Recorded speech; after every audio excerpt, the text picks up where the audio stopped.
ته خو اضافي خبرې وارې مه کوه. دا راته د موټرسایکل لیده کمه کوي. دا د چا دی د موټرسایکل؟ خاوند یې این جانب دی. ولې؟ دا ستا نه دی وروره. خبرې کوي. دا زما موټرسایکل دی. تا مالته یو ځای درولي تا بیولي دي. تر ته ګوره خو د هغه موټرسایکل دی. ډرنګ یې نه دی ورکوټ کړی. زه پر رالم بابا دا یو بل یو زنجي بیا یې تا دې ما خو وساتئ. نو دی ملامت دی که نه دی؟ د دغه جواب راکړه.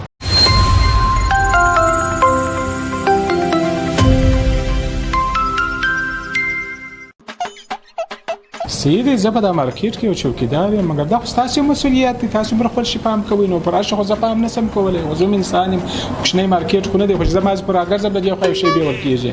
نو خو تاسو خپل شان دغه کوئ. تاسو خو باید دلته امنیتي کیمرې ولګوئ وروره. ته باید ورته ناست یې شپه ورځ. تا وروره باید 4 کارګرسونه نور سره یي.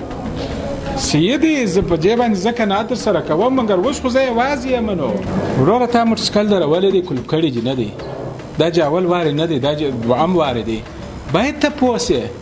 او بل ته لس افغانۍ دغه ته نسي ورکولی، پارکینګ ته نسي ورکولی چې ورې ودروي. راسې پر میدان یې ودرېد. بیا نو داسې ګوښه ځای هم نه دی درولی. تاسو پر میدان درولي نو خو دې بیا هر سړی بیا وروره تاسو هم باید نه کې احتیاط وکړئ. موږ خو دې پر ګرځو وروره. نو موږ خو دونه کنټرول خو نسو راوستلی چې کله ته چې دا خبره کوې. والله نو موږ دا څه ووایه انډیواله. نو څنګه یې کوې؟ موږ ووایه دې انډیواله.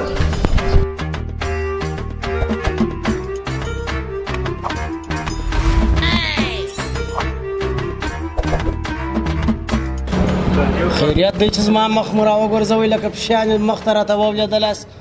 تا خو هم کله موږک دغسې هلا کړه. څنګه مو ټینګ کړل ځوانه؟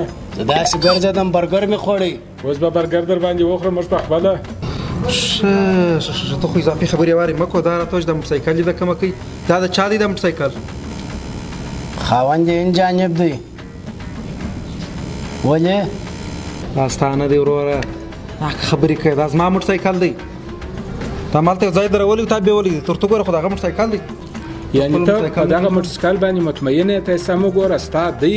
وروره دا هغه زما موټرسایکل داسې نه د بل چا موټرسایکل دی. دا زه عکسونه لرم. عکسونه یې در ښکاره کوم. دا زما موټرسایکل دی وروره. هغه دی ویې ګوره لمبار یې وګوره ماډل یې وګوره. د موټرسایکلانو غل دی. وګوره دا موټرسایکل ستا دی. او زما دی. نو چې ولې پر سړک دروې؟ ما د سړکه څه دورې دروئ بغل ته رالم چې دا بغل ته ودرم. ته سره افسر ازغلی. وروره 15 ورځې بغل ته نسې درولی. 15 ورځې کېږي چې اوس یې بغل ته دره. ستا قربان سمه دا 15 ورځې بیا نه کېږي. دا د هغه دی چې ما راوایستی. هغه دی نه دی وروره. 15 ورځې کېږي. زه رالم دا 15 مالې دلته راسم. دغه ورور سره زما د مارکیټ چوکیدار یم. دغه سړي ما ته وویل نن یې 15مه ورځ وه زما موټرسایکل ورک دی.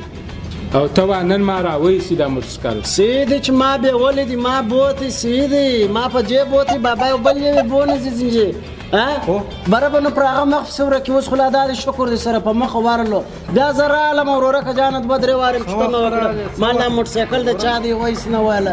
دغه د دې ځای چوکیدار دی. ته به اول دته راغلی وای. دا ته زه رالم د چیرې وې نن ما ولیدلی. او بل موټرسایکل پر سړک ودرې کیلې هم پکښې کې کلب کړی دي. نو بابا دا یو زنجي بونځي را ولاړ شولم وروره که ستا دغه کیلې وروره ته دا وګوره. دا پر جوړې کړي دي. دا شپږ رقمه دا زما د موټرسایکل د بل موټرسایکل کلیم پر سمې کړلې وروره. تاسو ولې دا شک کوئ وروره؟ ته ووایه چې تاسو ته د مسلمان سره دونې ښه نه کوي چې ودرېږه دا موټرسایکل دی پر پایه دی وروره. ستا قربان سمه ده دغه مه راسره کوئ وروره. خو شکر دی انسان یې لوی سړی چې راته ولاړ دی. خو در ما دې بریتونه غټ دي. د دوې خبرې خو ته هم وکړه. دی ملامت دی که نه دی چې موټرسایکل پر سړک دري؟ نو چې تا دا 15 ورځې کېږي دا موټرسایکل ستاسو دی. تا په دا مارکیټ کې یو چا ته وویلی چې دا موټرسایکل چا دی؟ یو غږ جوړ کړي دا ما بیولی دی یا بله ده یا بله ده. دا ما دونې ښه پایش ورکړی دی. یا ته ګوره وروره که جانه دا موټرسایکل دی هلته ده پر سړک درولی دی. چرنګ یې نه دی ورکوټ کړی. زه پر رالم بابا دا یو بل یو زنجي بیا یې تا دې ما خو وساتئ. نو دی ملامت دی که نه دی؟ د دغه جواب راکړه. یا رښتا خبره به درته وکړو. دی ملامت دی. دی باید موټرسایکل دا ځای ودرېږي چې ګوښه یې سټرینګ یې باندې کولپ یې شاباش وای مال خوندې که همسایه مه غل کوه. زه د همسایه لا نه یم د زه غل کړم. ګوره دا زمانه ده. خیر اوس به دی هغه خبرې بچهداره سړی ما دننه غلا نه ده کړې. موټرسایکل دته ورسېدی پروا نه کوي. هته یو شیریني میریني خیر وا شیریني غواړو ورور دا دغه به نو نه کوي دا ګورې وروره امسۍ دی نو ما خو داسې ځای درولې و نو تذکیر راتلم ما زه به راسم بېرته بیا بوځم تاسې هم داسې مه کوئ نو بیا ډېر وخت کې 15 ورځې کې تقریبا په دا 15 ورځې کې ما هم ډېر مصرفونه کړي پټې کیسیانو کې تللی یم دونه ظلم نو مه کوئ تاسې یا وروره ملامت خو نو دی نو شیریني به راکوې څنګه اوس وکړم نو داسې خو نه کېږي ما یوه ورځ پام مې نه و نو دا ناپامي پام به کړه بله ورځ یا اوس شیریني غواړو پر رال شیریني ورکړې بره بادشاهت کوې قربان دې سمه شیریني به راکوې هغسې نه کېږي وروره دغه دی بالا هېڅ او ګوره ډېرې دي وروره دا ډېر مشکل قیمت دی د 500,000 موټرسایکل په لاس دارلی 10,000 10,000 واخه دا ستا پروا نه کوي دغه دی ګوره که چې بله ورځ دا کیلۍ ونیسه مبارک مبارک پرسته لاس کې دغه دی ګوره که مې بله ورځ بیا ولید بیا موټرسایکل په شیریني کې درڅه اخلم دغه دی مبارکي درته وایي خیر څه جوړه سه الله دې غم مرا تیل دې راچولې دي وروره هسه موټرسایکل یاد دغه